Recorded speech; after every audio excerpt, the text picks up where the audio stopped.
everybody. Welcome to the I'm You podcast. I'm Cliff Hildreth. First, let me give you a little hint what we're going to be talking about today. Bum, bum, bum, bum, bum, Iran.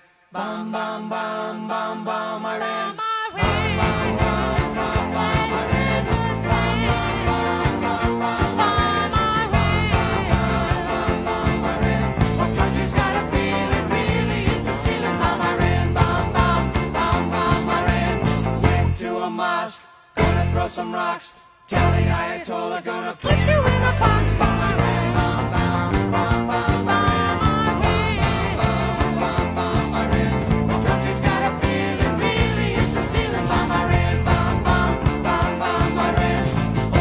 Sam's getting pretty hot.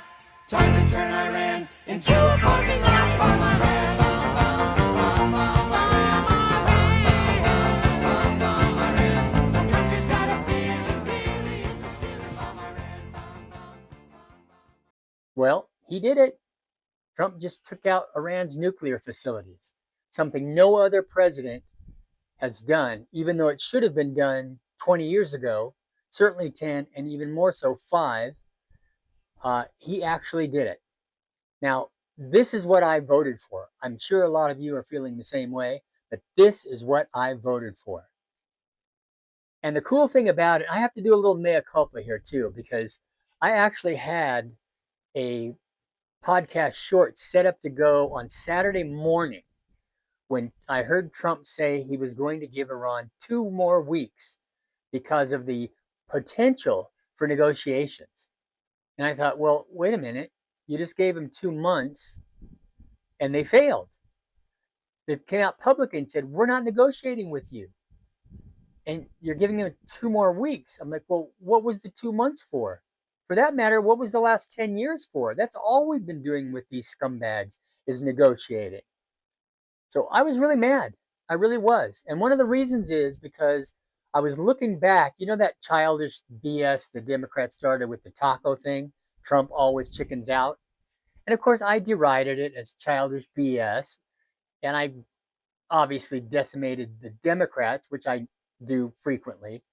But I started thinking, because when he did the 2 weeks for attacking the nuclear facilities, I'm like, wait a minute, that sounds familiar.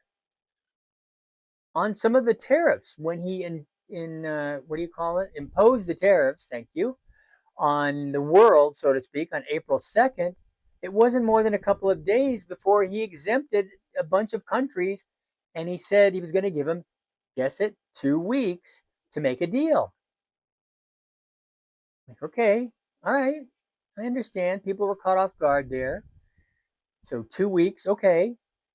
And then he delayed the TikTok ban again last week for, I think, the 3rd time.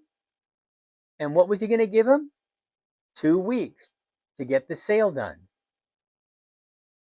Okay. And then I recalled when we were talking Medicaid a couple of months ago, and he was asked what cuts and what changes he was going to make to Medicaid. He said he would tell the reporters in 2 weeks. So when I heard the 2-week thing about not bombing Iran, I was livid. I have to be honest. I was livid. I had a whole podcast, as I mentioned, set up to go on Saturday morning. So when I heard that the attack had happened, thank goodness I didn't post it, by the way. I was just sidetracked and busy that day. But when I heard the attack had happened, I'm like, you son of a bitch. He faked me out. He faked me out. I was ready to rail on him for the 2nd time. You know, I did the whole Putin thing on my last post, and I don't want to belabor that. I still feel that way about his relationship with Putin. But when he was giving Iran extra time, I was like, no, this doesn't work for me. And then I heard the attack, and I'm like, man, okay, you punked me. You punked me. That's all there was to it. You punked me. And I fell for it. And I fell for it like, I guess the rest of the world, but certainly Iran. But you know the thing I loved most about it, over and above the actual bombing of these sites that are producing nuclear weapons for Iran? It was the subterfuge. It was the fake out and the setup to this. He did the 2 months, And Iran didn't want to negotiate. So on 61 days, he gave Israel the green light to go ahead and bomb them. And half of this was just to soften him up for the attack that was coming. I firmly believe he knew he was going to bomb these sites a month ago. Then, for some reason, they publicly kind of announced they were flying B-52s west toward Guam, not east toward Iran. And they, for some reason, conspicuously pointed them out over Hawaii refueling. So I'm like, that's not very good security. But so he let all the reporters know they're over Hawaii refueling. So then, of course, Iran's going, well, wait a minute. He's sending these in the opposite direction. He's given us 2 weeks to stall, even though the same day on Saturday, Trump said the 2 weeks. Not an hour later did the Iranian representative in Europe tell the Europeans to pound sand, and then he's never going to negotiate with the United States, and they will never give up their nuclear enrichment. What choice did he have, actually? I mean, like I said, I think this should have been done a decade ago, probably, and every president has been too weak to do it. And I have to say, I hope Trump would have done this in his first term, but I understand to a certain extent because there was a lot more gray area going on then. He was being pummeled by the Democrats and by his own people in the administration were betraying him on a daily basis. The other thing I was really amazed at and happy to see is still possible, nobody leaked. Like nobody said anything. Since when does that happen? Nobody leaked anything who knew about this. And as I said, I'm sure they knew about this for like a month.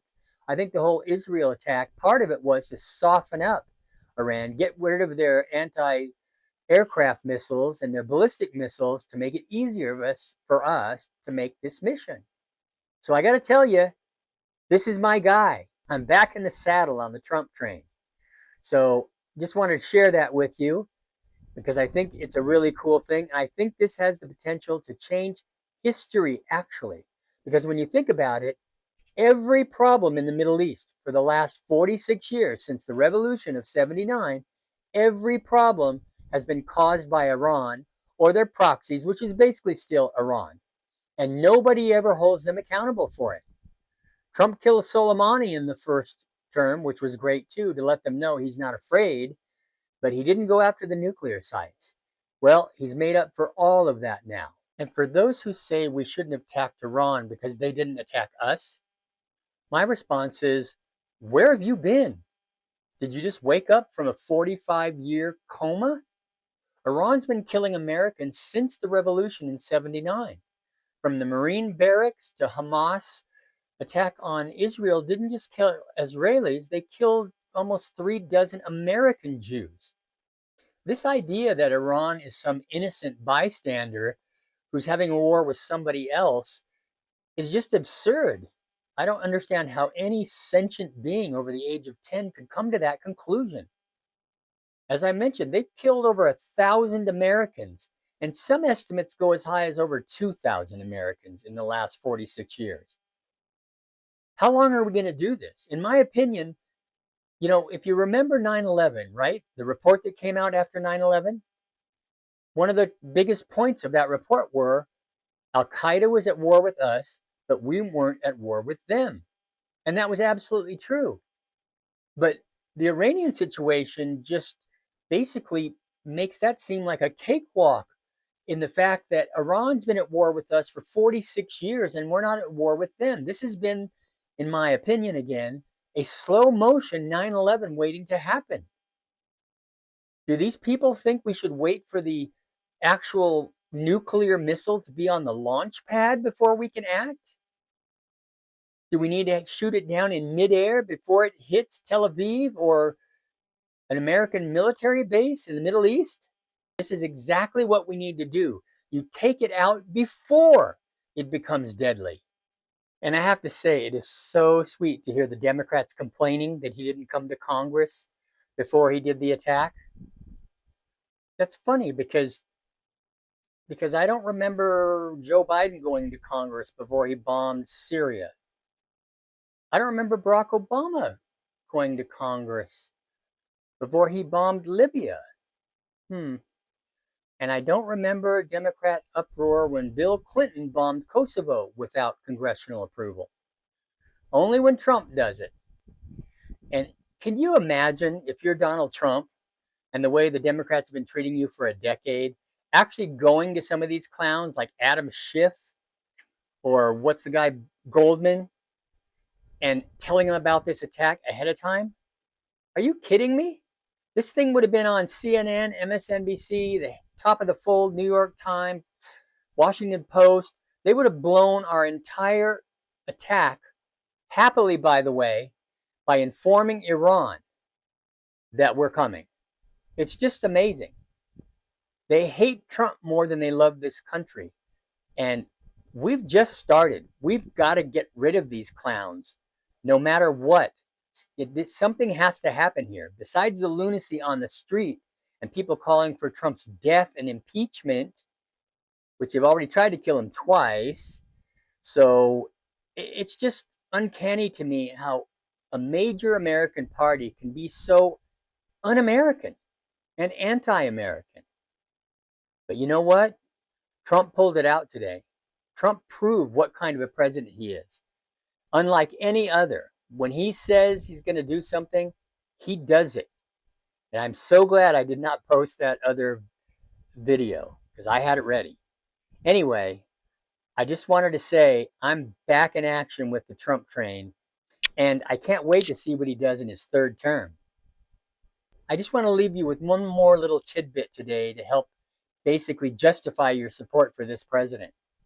Last year, Joe Biden let over 60,000 illegal immigrants into the country in the month of May. You know how many Donald Trump let in this May? 0. Not one. They only had about 900 encounters, and the Border Patrol turned all of them away.